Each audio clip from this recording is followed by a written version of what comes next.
Après le succès de la première saison, W9 a commandé une nouvelle édition des 50, à l'antenne depuis le 4 septembre dernier.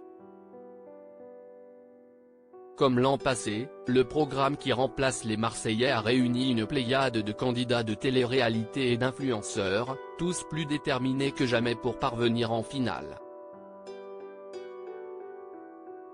Seulement, certains d'entre eux ont eu tendance à laisser l'affect prendre le dessus.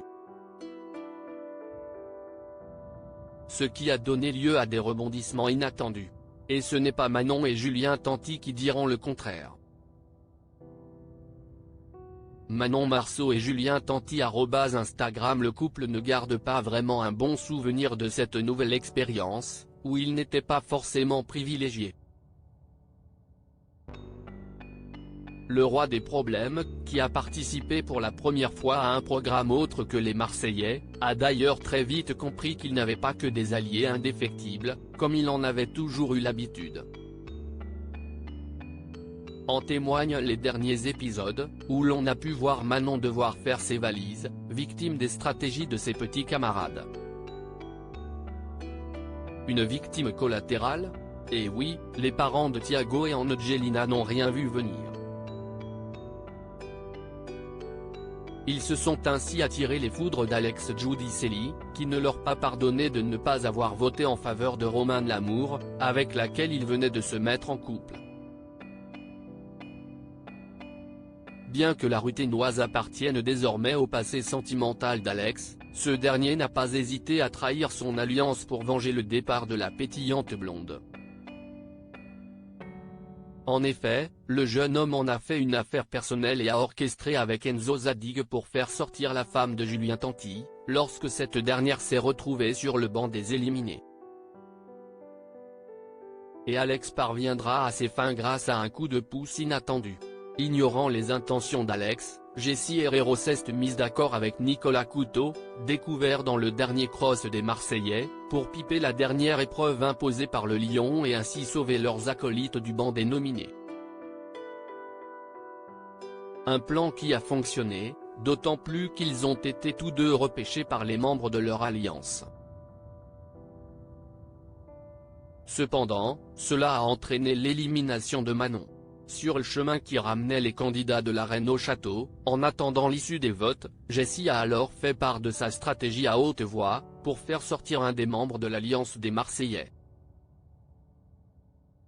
Une information qui n'est pas tombée dans l'oreille d'un sourd.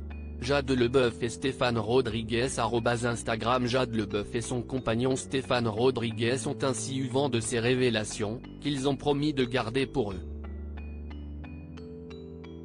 Mais rien ne s'est passé comme prévu.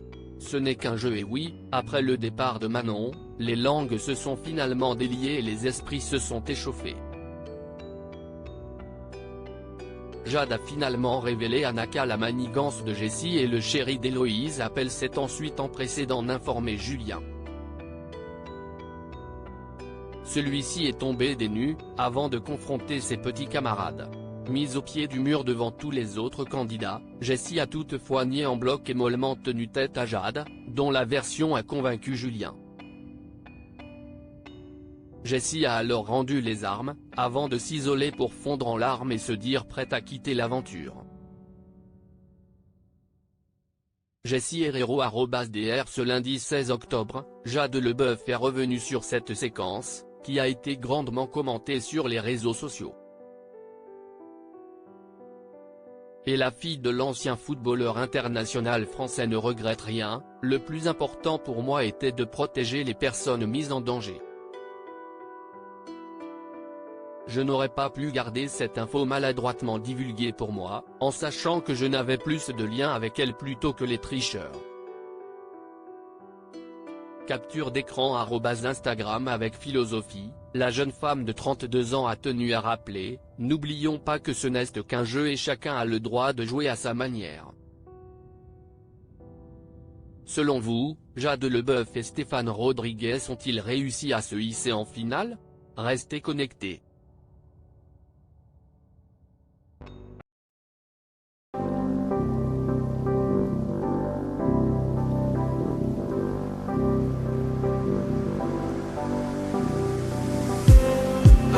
just